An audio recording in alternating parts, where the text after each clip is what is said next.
కేంద్ర ప్రభుత్వం నుంచి తెలంగాణకు ధర్మంగా రావాల్సిన నిధులు రాకపోతే ఉతికి ఆరేస్తామని తెలంగాణ ముఖ్యమంత్రి రేవంత్ రెడ్డి వ్యాఖ్యానించారు. ప్రధాని మోదీతో అయినా కేడీతో అయినా కొట్లాడతానని స్పష్టం చేశారు. తాను మోదీపై చూపే మర్యాద మన రాష్ట్రానికి మంచి జరగడం కోసమేనని అన్నారు. కేంద్ర రాష్ట్ర ప్రభుత్వాల మధ్య ఘర్షణ వైఖరి ప్రజలకు మంచిది కాదని రేవంత్ రెడ్డి చెప్పారు. మహబూబ్ నగర్ లో తెలంగాణ కాంగ్రెస్ పార్టీ ప్రజా దీవెన సభలో కాంగ్రెస్ నేతలు ఎవరెవరు ఏమన్నారో చూద్దాం.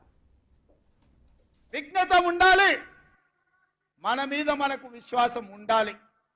రాష్ట్రానికి ఏం దేవాలనో ఏం రావాలనో నాయకుడికి అవగాహన ఉండాలి. అందుకే విఘ్నతతో కూడుకున్న వినతి పత్రాలు ఈ దేశ ప్రధానమంత్రికి ఇచ్చినాం. ఇంకొక ఆయన అంటాడు 6 అడుగులు పెరిగిండు కానీ ఆయనకు మెదడు ఎక్కడుందో నాకు తెలియదు.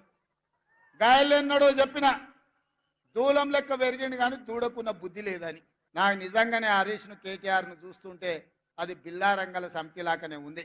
ఇవాళ ఈ తెలంగాణ రాష్ట్రాన్ని దిగమింగిన కేసీఆర్ కుటుంబం ఇవాళ పదవి పోతే మతి భ్రమించి మన మీద మాట్లాడుతుంది.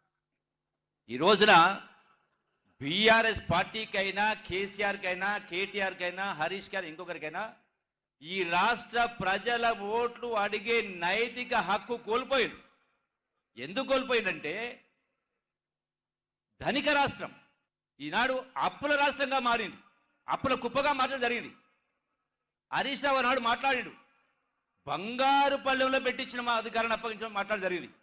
ఏమిచ్చింది బంగారు పల్లెంలో?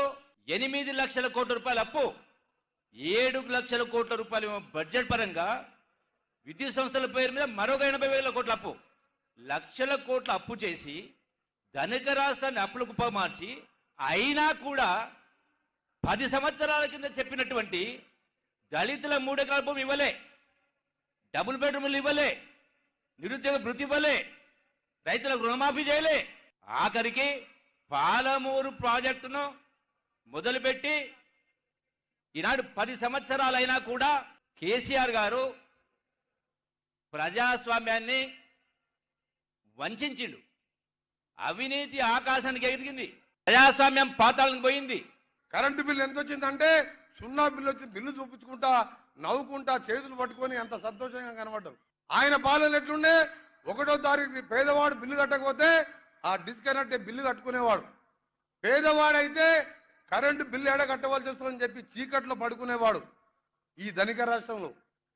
అలాంటిది ఈరోజు ఒక్కొక్కటి 7 లక్షల కోట్లు అప్పు చేసినాం, దానికి వడ్డీలు కట్టాలి. చెప్తున్న కేసీఆర్ కేటీఆర్ హరీష్ రావు, నీ దొంగ దందాలు, నీ బిడ్డ మద్యం ఢిల్లీలో మద్యం దుకాణం ఎప్పుడు తేలకపోతుందో తెలియదు. ఇక్కడ టానిక్ షాపులు పెట్టి 1000 కోట్లు తోసుకున్నావు, ధరణి పేరు మీద తోసుకున్నావు, మునిగిపోయే కూలిపోయే కాళేశ్వరం కట్టావు. మా ప్రభుత్వం 5-6 నెలలు కాదు బిడ్డ, 20 సంవత్సరాలు కాంగ్రెస్ పార్టీ అధికారంలో ఉంటుంది. ఈ ప్రభుత్వ భూములు పేదవాళ్ళకి ఇచ్చిన, ముఖ్యంగా దళితులకు ఆదివాసులకు ఇచ్చిన భూములకు రక్షణ లేకుండా పోయింది కేవలం ధరణి వల్లనే. ధరణి తీసుకొచ్చింది ఎవరు? తెలంగాణ రాష్ట్ర ముఖ్యమంత్రి, అహంకారంతో కూడిన ముఖ్యమంత్రి, దళిత వ్యతిరేకి అయిన ఈ తెలంగాణ దొర. ఓ కుటుంబ పాలన. తెలంగాణ చరిత్ర అంటే భూ పోరాటాల చరిత్ర, తెలంగాణ చరిత్ర అంటే తిరుగుబాటు చరిత్ర. ఎప్పుడూ దొర పాలన అంగీకరించలేదు, ఒప్పుకోలేదు, తల వంచలేదు, పోరాటం కొనసాగింది. దొరని పాతాళానికి దొక్కిన చరిత్ర తెలంగాణ చరిత్ర.